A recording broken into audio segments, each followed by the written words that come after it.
passion's bid is unrelenting. Your love goes on. Vamos a mirar Primera de Timoteo, capítulo 3, verso 15. Dice así, esta carta es escrita por el apóstol Pablo, dice: para que si tardo, sepas cómo debes conducirte en la casa de Dios, que es la iglesia del Dios viviente, columna y baluarte de la verdad. ¿Qué es la iglesia del Dios viviente? Diga, columna y baluarte de la verdad. Por favor, cierre sus ojos ahí donde usted está y vamos a hacer una oración. Vamos a decirle: Espíritu Santo, tú eres bienvenido a este lugar, te necesitamos. Espíritu Santo de Dios, te rogamos que tomes el control de nuestras vidas. Por favor, Espíritu Santo de Dios, en esta noche necesitamos más de ti. Dios mío, yo estoy acá porque reconozco humildemente mi necesidad de ti. Reconozco, Señor, que soy un hombre, una mujer que estamos de paso aquí en la tierra, que tenemos una misión y un propósito por cumplir, pero necesitamos, Señor, de tu ayuda para poder cumplir ese propósito. Hoy entregamos toda carga, toda preocupación, todo cansancio físico, emocional con el que hayamos venido hoy hasta este lugar, Señor. Hoy entregamos aún toda duda, todo dardo que el enemigo haya querido lanzar a nuestras mentes. Señor Jesús, diga: yo tomo todo pensamiento cautivo y lo llevo a la mente y a la obediencia a Cristo. Todo argumento que se haya levantado en contra del conocimiento divino que esté dentro de mi mente, Señor Jesús, yo lo llevo a la cruz del Calvario. Yo hoy coloco mi vida bajo el pacto de la sangre del Cordero de Dios. Y yo te pido, Espíritu Santo, ven en esta hora a este lugar. Ven, Espíritu de Dios, paséate en este lugar. Espíritu Santo, te necesitamos. Vas a invocar hoy a Dios y vas a decir: Señor, tú prometiste que enviarías sobre nosotros el poder del Espíritu Santo para ser guiados a toda verdad.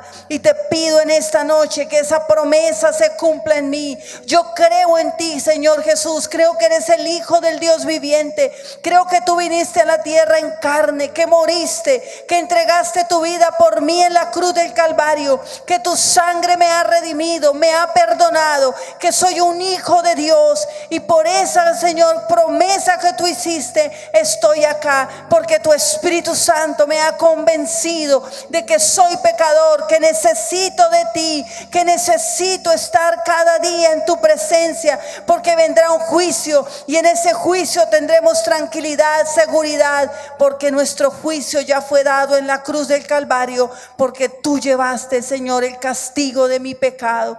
Por eso hoy humildemente, Señor, yo te pido: enséñame, fórmame, Señor, y transfórmame para cumplir tu propósito. Gracias, Señor Jesús. Amén y amén.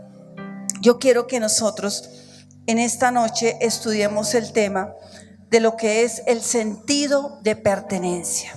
En este verso que leemos dice que la iglesia del Señor es esa casa, es esa baluarte de la verdad. Es ese lugar donde el Señor quiere que su pueblo se edifique, que su pueblo se forme, que su pueblo se levante como esa bandera que el mundo necesita ver para que crean y conozcan que Jesucristo es vivo y tiene poder en nosotros para cambiar las vidas. Hay una anécdota que encontré y que representa lo que es el sentido de pertenencia, pero egoísta. Y dice así: un día la esposa, muy disgustada, le dice a su esposo: estoy cansada de tu sentido de pertenencia. Tú todo el tiempo estás diciendo: mi casa, mi carro, mi esposo, mi trabajo. Dice: ¿no habría alguna forma de que cambiase esa actitud? El esposo la mira y le dice: bueno, está bien, quizás por favor podrías alcanzarme nuestros calzoncillos. Porque a veces malinterpretamos el sentido de pertenencia y lo llevamos al individualismo, al egoísmo, a la egolatría. Y yo quiero que por un momento ustedes escuchen un himno. y va a pensar qué experimenta usted cuando escucha este himno. Vamos a poner este himno por 30 segundos, por favor, si lo tenemos ahí.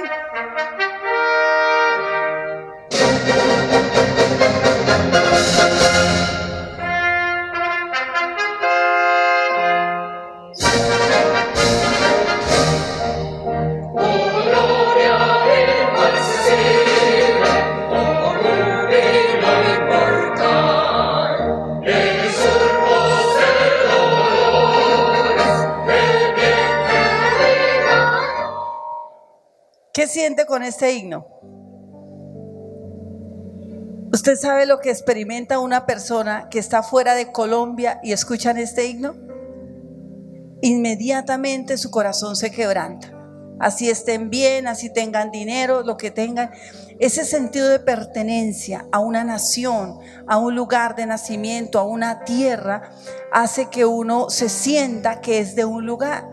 Muchas personas han experimentado cosas tremendas cuando se van de una nación a otra y escuchan el himno de su nación, porque eso nos da el sentido de pertenencia. Tengo aquí un significado de sentido de pertenencia y dice: es la apropiación individual y colectiva de valores, visión, misión, historia y símbolos propios de una organización. O sea, es como esa visión, la misión, todo lo que nos hace, lo que nos une a nosotros como colombianos, pero ahora como ciudadanos del cielo.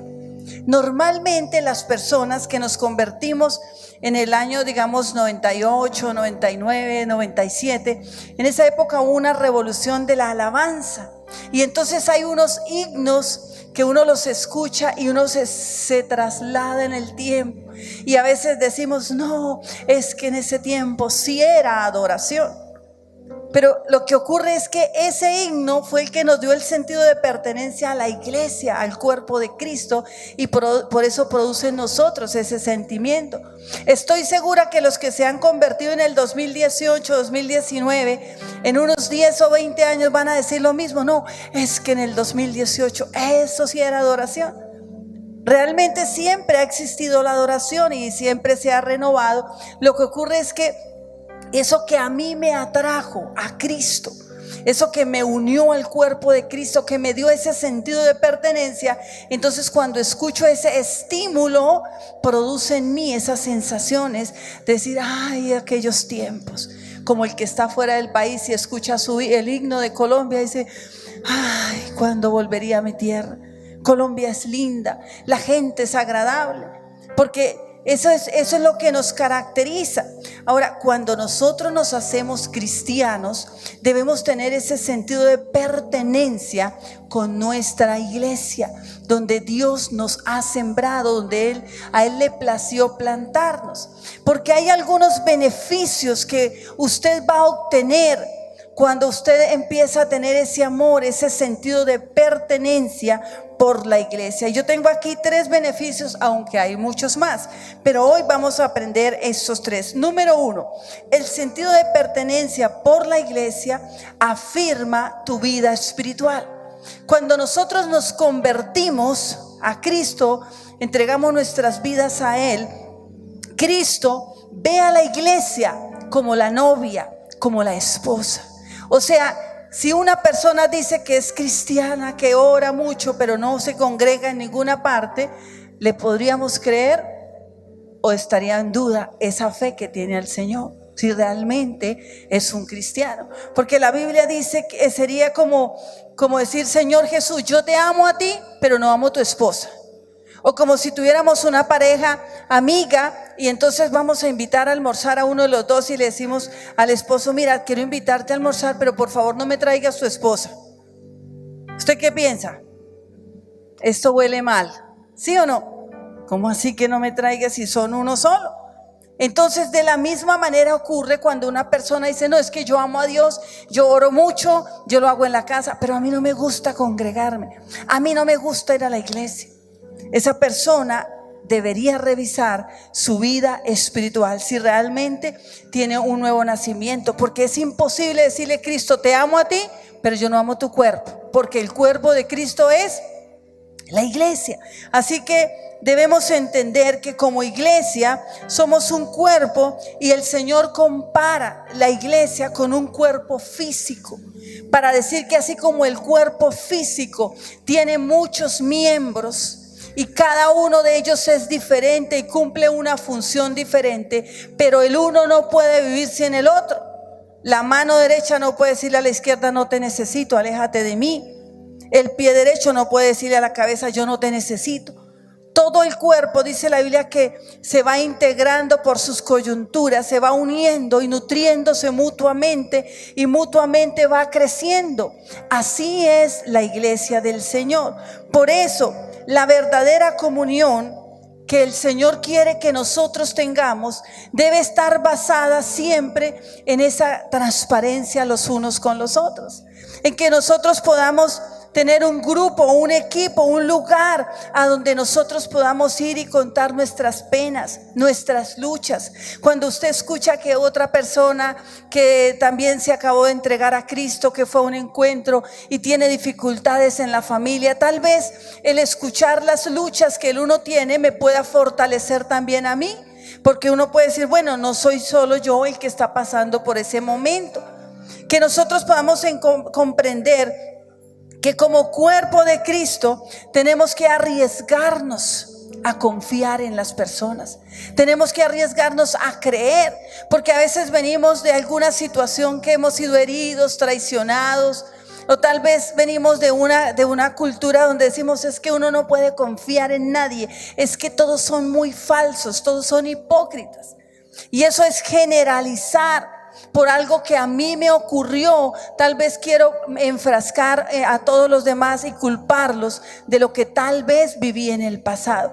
Por eso, cuando tú te integras a la iglesia, vas a empezar a afirmar tu vida espiritual. Es en la iglesia donde nosotros aprendemos a tener comunión. Y si usted mira en la palabra de Dios en el Nuevo Testamento, más de 55 veces dice: soportaos los unos a los otros, ayudaos los unos a los otros, amaos, comprenderse los unos a los otros. Y está hablando de esa necesidad de nosotros como cuerpo de Cristo mostrarle al mundo que a pesar de que venimos de culturas diferentes, de familias diferentes, que venimos de una educación, de una formación diferente, podemos convivir los unos con los otros. En una ocasión hicimos acá una actividad de parejas y entonces invitamos a un señor importante que pues tiene mucho conocimiento de la ciudad, y él vino. Y cuando terminó la reunión, él dijo: mira, acabo de quitarme esa venda que tenía de los ojos, porque a mí siempre me dijeron que en esa iglesia solo iban los ricos, que solo iban gente. Bueno, y amén, ¿sí o no? Porque aquí venimos los hijos de Dios y somos hijos de un rey, y si Él es rey, pues nosotros somos ricos, ¿sí o no? Pero él decía: a mí me sorprende porque yo vi gente que yo conocía, gente muy humilde, gente muy, de pronto también con algunas comodidades, pero los vi a todos como uno solo, como una sola familia. Y él decía: hoy yo cambio ese concepto que tenía, o esas mentiras que me habían dicho de la iglesia. Cuando nosotros le mostramos al mundo que a pesar de nuestras diferencias podemos convivir, podemos orar los unos por los otros, podemos discipularnos los unos con los otros, podemos enseñarnos, entonces dice la Biblia, el mundo empieza a conocer que Jesucristo es real en nuestras vidas, que no es un cuento de hadas, que no nos amamos de palabra, sino de verdad, con acciones, que cada día que pasa nos edificamos los unos a los otros. Así que es un gran privilegio que nosotros podamos tener ese sentido de pertenencia, porque vamos a afirmar nuestra vida espiritual. Y número 2, el sentido de pertenencia por la iglesia hace que tu compasión crezca.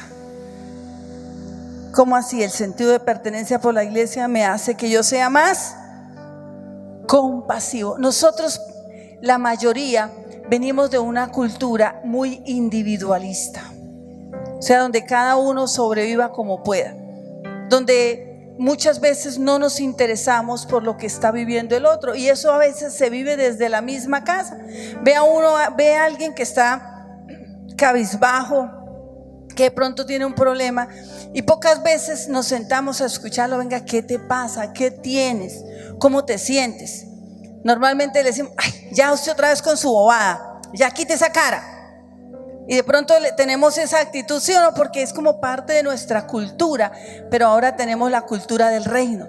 Y ahora vamos a aprender a ser compasivos, que ese sentido de compasión crezca en nosotros. Mira, la Biblia dice, Juan 3:16, porque de tal manera amó Dios al mundo que ha dado a su Hijo unigénito para que todo aquel que en Él cree no se pierda, mas tenga la vida eterna.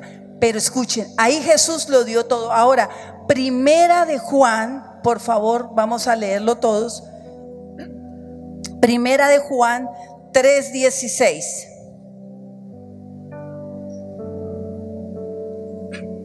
Primera de Juan 3:16. ¿Lo tienen? Dice, en esto hemos conocido el amor de Dios, en que Él puso su vida por nosotros. También nosotros debemos poner nuestra vida por los hermanos. ¿Qué tal es?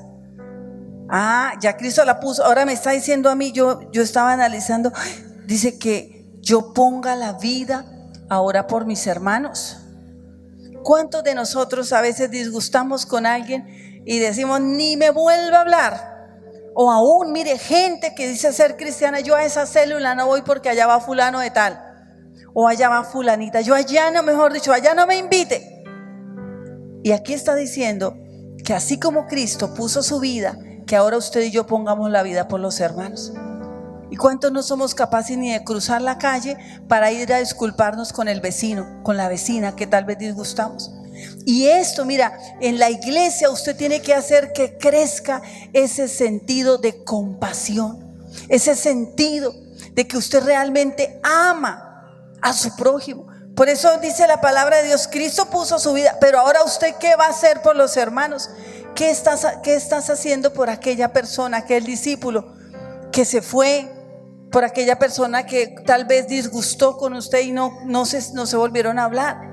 No somos capaces de doblegar el orgullo, de tal vez controlar la rabia para ir a decirle a esa persona, te perdono. Porque eso es ser cristiano. Muchas veces el mundo, la gente, la familia no ha venido a Cristo, no porque no crean, sino porque para muchas personas, escúcheme bien, el único contacto con Dios que tendrán ellos es usted, porque ellos no van a leer por sí mismos la palabra, porque el corazón de ellos está duro, y usted es el único contacto, la única luz de Cristo en la vida de ellos. ¿Cómo se está comportando? Si nos ven enojados, amargados, no, yo no le hablo a esa vieja, no, que ni me mire. ¿Usted cree que ellos van a querer venir a Cristo? Ahí está el problema. No es que haya mucha gente en el mundo que no crea.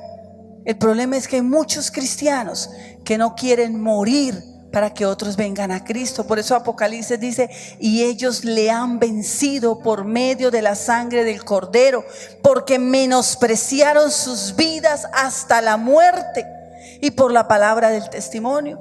O sea, significa que sus vidas no eran tan importantes. Que habló mal de mí, no importa, pero yo voy a ir a predicarle. ¿Qué dijo esto de mí? No me importa. Yo no voy a enfocar en eso. Me voy a enfocar en buscar cómo salvar el alma de esa persona.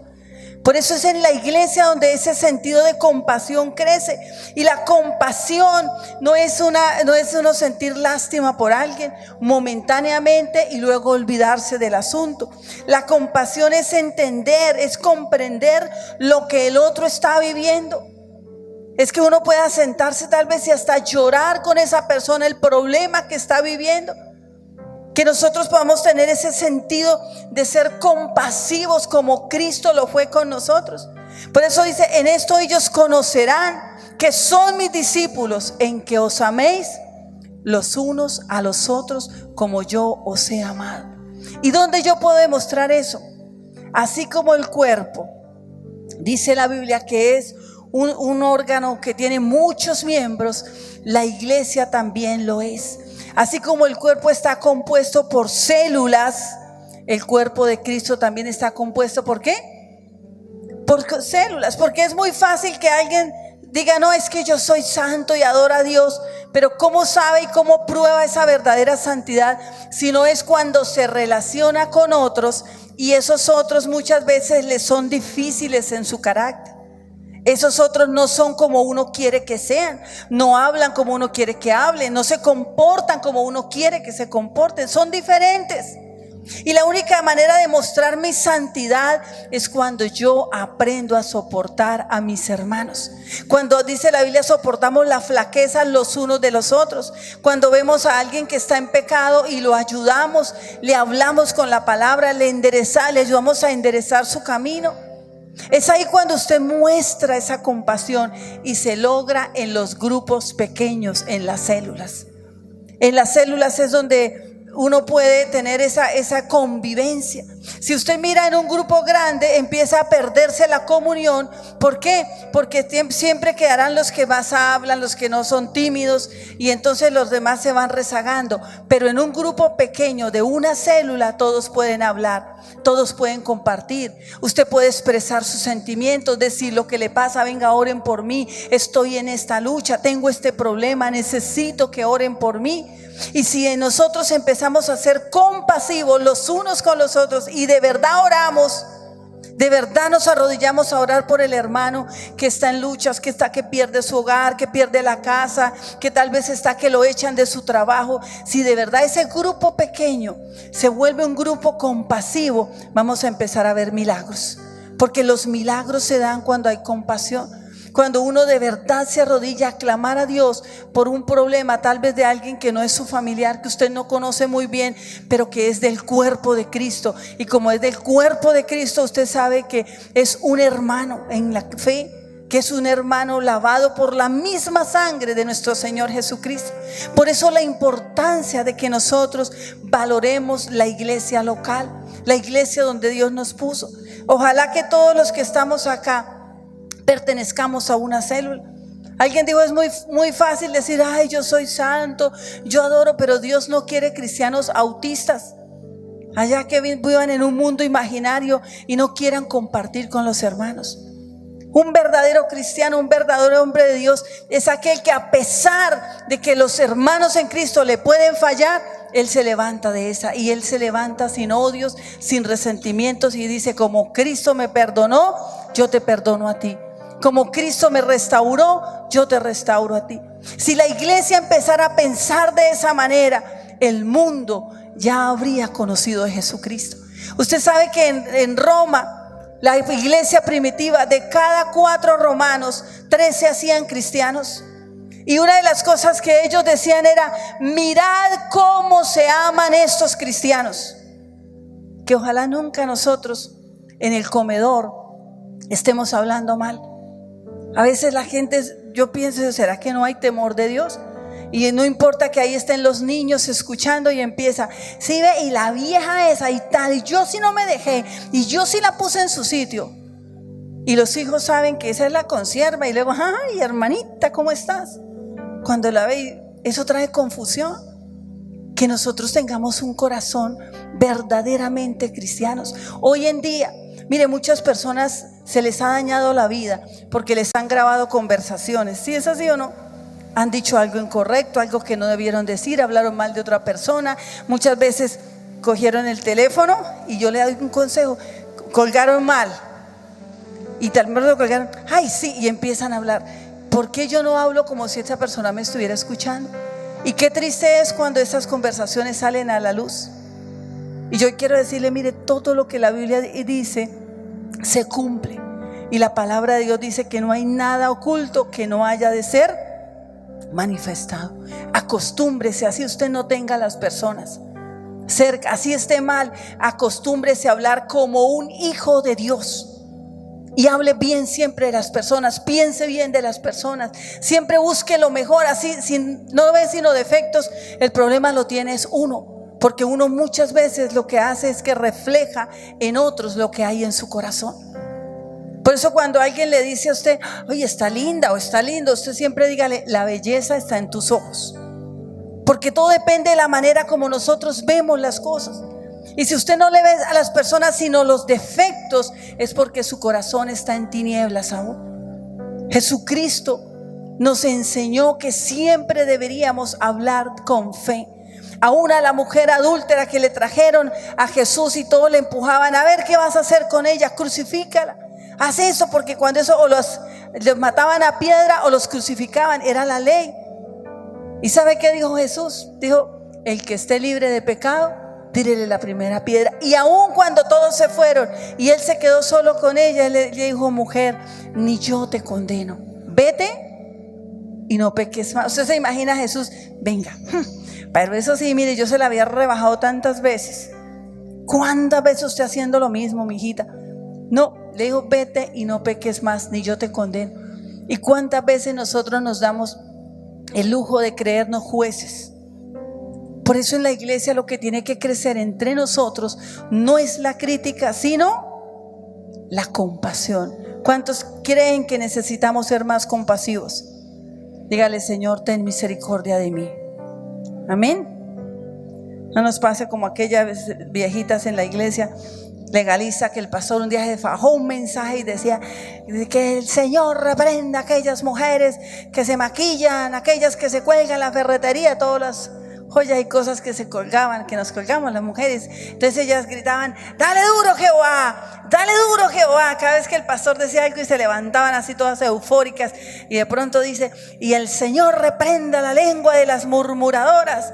Y se para la viejita y dice, ten misericordia Jehová, ten misericordia Jehová.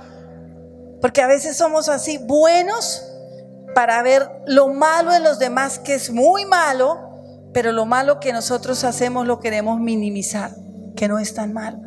Y eso es falta de compasión. Yo invito a la iglesia a que nosotros entendamos que ese sentido de pertenencia a la iglesia de Cristo tiene que hacer que mi compasión crezca. Amén. Y número 3, el sentido de pertenencia por la iglesia nos hace saber que el cuerpo de Cristo nos necesita. Diga, el cuerpo de Cristo nos necesita. ¿Cuántas manos tiene usted? 2. ¿Cuántos dedos tiene entre manos y pies? 20. ¿Qué tal que le dijera, uy no, usted tiene 20, mejor regáleme 2? ¿Usted qué piensa? No, ¿cierto? ¿Por qué? Porque nadie quiere mutilar el cuerpo. Cuando una persona sufre un accidente o pasa por un momento de alguna enfermedad y dice el médico, hay que amputar, ¿qué piensa la familia? Mire, hay casos donde ya solo era un hilo lo que unía esa parte del cuerpo, ese miembro del cuerpo. Pero se esforzaron los médicos, hicieron lo imposible para rescatar esa partecita física. ¿Cuántos de nosotros no tenemos ese mismo sentido hacia el cuerpo de Cristo y vivimos mutilándolo? ¿Qué tal que una persona tenga una infección en la mano y diga, uy no, guácalas, que me la quiten? ¿Quién diría así? Nadie, porque nadie aborreció jamás su propia carne. ¿Cuántos sí aborrecen el cuerpo de Cristo? Pensamos que no nos necesitamos, que se vaya, pues que se vaya. Cuando nosotros como hijos de Dios entendemos en la palabra, 1 Corintios capítulo 12, el verso 7, mire, dice así, pero a cada uno le es dada la manifestación del Espíritu para provecho. Y en el verso 12, porque así como el cuerpo es uno y tiene muchos miembros, pero todos los miembros del cuerpo, siendo muchos, son un solo cuerpo, así también Cristo. Lo que la palabra de Dios nos está enseñando es que todos nosotros somos importantes en el cuerpo de Cristo. Todos somos valiosos. No hay ninguno que diga, no, es que este no sirve. Todos somos necesarios en el cuerpo de Cristo. Diga, yo soy necesario. Ahora mire al vecino y dígale, tú eres necesario en el cuerpo de Cristo. No podemos ser cristianos ermitaños. No, es que yo para ser santo me voy a ir por allá y me voy a internar en la montaña donde... Entonces es porque no es capaz de tener una vida en comunión con los hermanos. Y desde el mismo momento en que el Señor creó al hombre, en el mismo paraíso donde no había pecado en ese momento y todo era armonioso, dijo el Señor: no es bueno que el hombre esté solo. Por eso la Biblia dice, cuando Jesús llegó y vino a la tierra a morir por su iglesia, dice: yo edificaré mi iglesia y las puertas del Hades no prevalecerán contra la iglesia del Señor. La iglesia del Señor es eterna y sobrevivirá a cualquier crisis, a cualquier guerra, a lo que el enemigo quiera hacer, porque Jesús prometió que las puertas del Hades no prevalecerán contra la iglesia del Señor. Así que yo hoy le motivo a que usted entienda que eres importante en el cuerpo de Cristo. Algunos están iniciando, tienen una célula y no le dan la importancia, porque piensan que lo importante es hacer, tal vez ser misionero, ir a tal lugar. No, todos han empezado por algo pequeño. Y si nosotros, como esas personas que tienen el sentido de pertenencia, dicen: mire, yo soy importante, esa célula que a mí me han delegado es parte de ese don que Dios me ha dado, porque dice: a todos el Señor les dio un don para provecho. Y usted tiene un don. Algunos tienen la habilidad de hablar, otros tienen la habilidad de organizar, de cantar, de hacer arte. Algo tienes dentro de ti, porque la Biblia dice: y a todos, a cada uno le es dada manifestación del Espíritu para provecho. No dice a unos sí y a otros no. Ustedes saben que el científico japonés que se ganó el año pasado un premio Nobel, porque él hizo un estudio sobre lo que era el ayuno y cómo el ayuno ayudaba a regenerar las células del cuerpo a través de la autofagia. La autofagia es, como quien dice, devorarse a uno mismo. Las células, al igual que el cuerpo, llega un momento en que ellas tienen unos desechos. ¿Y qué hacen las células? Ellas mismas se las consumen. Cuando no se las consumen, esas células se empiezan a acumular y le causan el cáncer, causan Alzheimer, causan muchas enfermedades. Entonces él hablaba de las grandes ventajas del ayuno, porque el ayuno ayudaba a que esas células se autoconsumieran y que esos desechos que podían causar y destruir el organismo, a través del ayuno las células los consumían y no podían causar ese efecto. De paso, les recomiendo: el ayuno es una gran bendición. Pero lo que él hablaba era de cómo las células, ustedes saben que no se ven así a simple vista, y es todo un mundo perfecto. Cuando yo miro, Juan Steven está en esa época en el colegio en que les toca hacer las células, dibujarlas y todo, y uno mira esa perfección de Dios. Mira, así es el cuerpo de Cristo.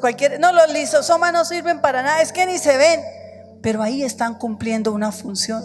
Tal vez a ti nadie te ve, tal vez todavía no sientes que has cumplido. Aún ahí donde tú estás cumpliendo una función.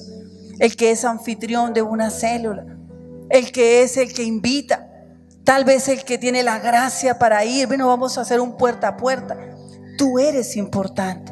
Y yo hoy quiero invitarle a que usted entienda que como miembro del cuerpo de Cristo, tú eres alguien que está vivo, eres parte viva de un organismo que está vivo. La iglesia del Señor no es un edificio. La iglesia del Señor es el cuerpo de Cristo, es usted, soy yo. La iglesia del Señor no es solo una organización, es un organismo vivo que cada día se edifica, se fortalece. Y hoy en día aquí los que estamos, no es porque yo quería buscar al Señor. Mire, Dios te llamó, te buscó, te atrajo con cuerdas de amor, y hoy tú estás aquí para cumplir una función en el cuerpo de Cristo. No crea que eres menos, no crea que no puedes, no, porque mi pasado fue terrible, porque lo que yo viví fue algo de que tal vez nadie lo puede entender. Créame que Jesucristo quiere que a través de esa compasión que se levanta en la iglesia, tú puedas entender que sí hay personas que nos comprenden porque han vivido lo mismo. No solamente uno ha pasado por momentos difíciles. Cuando uno escucha la historia de cada uno, muchas personas los han pasado, otros los están pasando, otros están saliendo, pero todos somos importantes en el cuerpo de Cristo. Diga por favor, yo soy importante en el cuerpo de Cristo. Voy a tener sentido de pertenencia. Tenga usted sentido de pertenencia por su célula, por su iglesia. Cuídela, valórela. Mire, en Bogotá hace algunos años ocurrió un accidente a un joven que le gustaba mucho lo de las motos, y entonces sus padres le regalaron una moto muy bonita, una supermoto, y él se fue por allá para una población cercana, y en una curva imprudentemente creyó que no venía nada y se pasó un carro y se encontró con una camioneta de frente. ¿Que no saben qué pasó? Exactamente eso que usted está pensando. Quedó vuelto nada, lo llevaron a la clínica prácticamente muerto. Duró harto tiempo en estado de coma, pero en ese lapso de tiempo él tuvo una experiencia. Creo que hace un tiempo nosotros pasamos ese video de este joven, y él en la experiencia dice que él sintió que llegó a un lugar, y entonces alguien decía, ese es Jesús, y que él estaba como en una recepción y él estaba ahí sentado, cuando él vio que alguien se le acercó a Jesús y le mostraba que estaba el joven, y Jesús lo miraba y le decía que no lo conocía. Y él, estando en ese momento, él dice que él sintió como si algo negro lo agarró, lo jaló, y él fue a dar a un lugar oscuro, y él empezó a sentir ese terror, ese miedo, y sentía que él estaba muriendo. Y él dice que de esa oscuridad él empezó a clamarle a Jesús que lo ayudara, que le diera otra oportunidad, que él quería hacer las cosas y cumplir el propósito de Dios, porque él estaba yendo a la iglesia. Y él dice que cuando él estaba en esa angustia suplicando a Dios, escuchó que Jesús le dijo que le daba otra oportunidad. Y él dice que él sintió como si y apareció nuevamente allá en la clínica con los médicos tratando de salvarle la vida. Pero desde ese momento él cambió totalmente su sentido de pertenencia hacia el cuerpo de Cristo, porque aunque estaba en la iglesia, no era el cuerpo de Cristo. ¿Será que si yo me muero hoy, Jesús me reconoce? Él dice, ay, este es allá mi amigo, el que todos los días me buscaba, el que cuando iba a la iglesia no iba solamente como un cumplido para tranquilizar su conciencia, iba porque me amaba. Este era el que era como ese que andaba siempre buscando que los demás se reconciliaran, que no andaran discutiendo. ¿Sí me conocerá Jesús si yo muriera esta noche? is unrelenting. Your love goes on.